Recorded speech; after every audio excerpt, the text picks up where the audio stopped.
Happy Friday, studio owners. It's so good to be back here on Facebook with you after 2 weeks.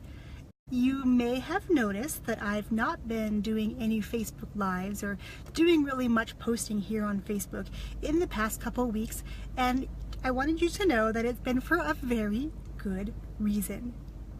If we haven't met yet, my name is Yang Pratt, and for the past 16 years, I've been running a performing arts school in a small town in northeastern Nevada.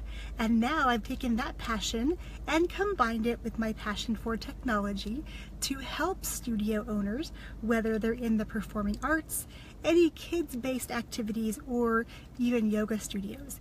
If you have a service-based business that serves kids or families and you're needing some help with your technology, you, my friends, are in the right place.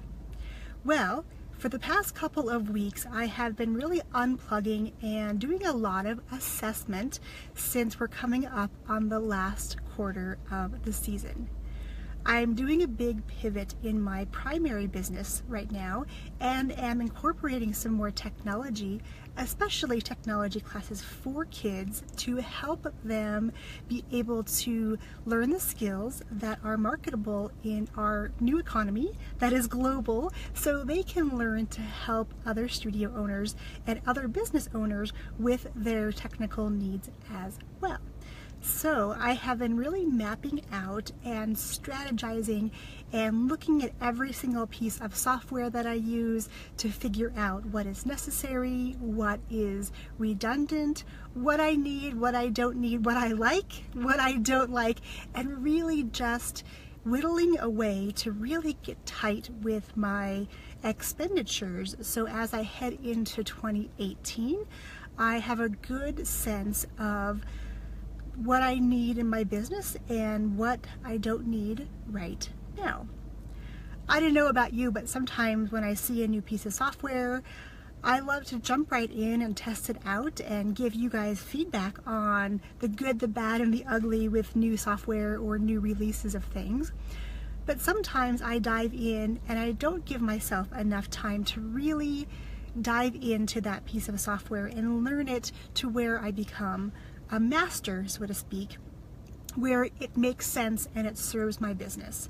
Sometimes I'll invest in software and I will use it, and I'll use it only occasionally, but then I get that monthly bill on my credit card thinking, okay, I think I need to figure out whether or not this is really actually needed in my business. So that's really what I have been doing for the past 2 weeks. I do this 4 times a year before the beginning of every new quarter. I really take a couple of weeks off and assess everything, set some new goals, figure out my new priorities. Are they the same as before? Are they not? And something that I wanted to ask you today was, what are you doing to grow your email list? I know, I'm sure you've heard the old phrase, the money is in the list, and that is absolutely true. Over the past couple of weeks too, I've been diving in to go look at a lot of websites that are run by performing arts studios, and the majority of them are basically nothing more than a big business card. That's not a bad thing, but what they're missing is that they're not being able to grow their list because they're not giving those visitors an opportunity to do more with them. When a visitor comes to our websites, they may or may not be ready to purchase and invest in a class today, so we need to be able to reach out and give them an olive branch, so to speak, and let them have an opportunity to get to know us in a way and a speed that makes sense. So for instance, if you were to give a free trial class or even a paid trial class, maybe there is a series of videos that your teacher has recorded that you could have them get via email and teach them a few dance steps or teach them a few things about music. Whatever it is, there should be something on our websites that really gives people an opportunity to engage with us. Not necessarily to enroll for classes, but to engage with us. We want them to know that we are more than just our service.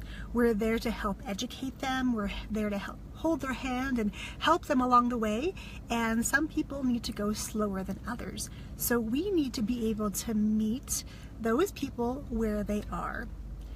And in this day and age, that really comes down to being a good marketer.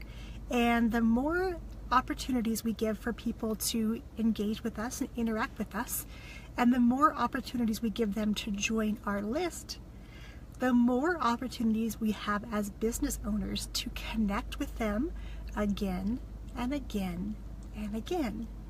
And after a while, they will come to really know who we are, understand what we do, and they may come to a point where they're ready to dive into classes with us.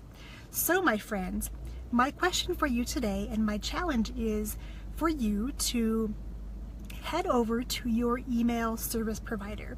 Now that could be something like a MailChimp, that could be a ConvertKit, which I love. It could be something that's inside of your customer relationship management software like a Studio Director. Wherever you have your email system set up, I want you to do a little audit on your own. I want you to go in there and see if you have emails that are set up and ready to go. What do I mean by that? I want to know if you have any automatic or automated email sequences. Do you have a sequence for when somebody new comes to your studio and is a new student? Do you have a sequence for somebody who is potentially seeking out a new studio? Do you have an email sequence about a birthday party package that you have? Do you have an email sequence about upsells, something more you could offer them? An additional class, an additional resource, an additional piece of clothing perhaps? These are all sequences that should be living in your email service providers so that they are ready to go when somebody joins your list. The worst thing that could happen is someone joins your email list and you don't bother getting around to emailing them anything for a couple weeks or a couple months. By then, they've probably forgotten that they joined your email list and are likely to delete that, mark you as spam, or ignore it completely. So let's make sure if we're taking time to get people onto our email lists that we are nurturing them. And I'm sure you've heard that word nurture. And that really just means that you're holding their hand and giving them different ways, again, to engage with you and get to know you on their journey to becoming a client of yours. If you need help with setting up your emails, maybe you haven't written any email campaigns at all and really would like to dive into list building and cultivating really great relationships from the time they first land on your website to the time they first enroll for classes, I would love to help you. I'm actually working on a brand new, something special for you right now that can help you quickly get those emails into your email service providers. So stay tuned for all the details on the email excitement that I have coming for you very soon. And starting next week, I will be back live again twice a week on Tuesdays for Tech Tip Tuesday, and on Thursdays for our Q&A Thursday. So if you have a question, you can comment down below and ask that, and you never know, I may ask you to hop on live with me to ask your questions. Okay, my friends, go check out your email service providers. Go find out if you have any automated emails in there, and if you don't, let me know down below. Comment, I need help, and we'll see how I can help you get those emails into your service providers very quickly and very soon. Cheers, my friends. Have an awesome weekend.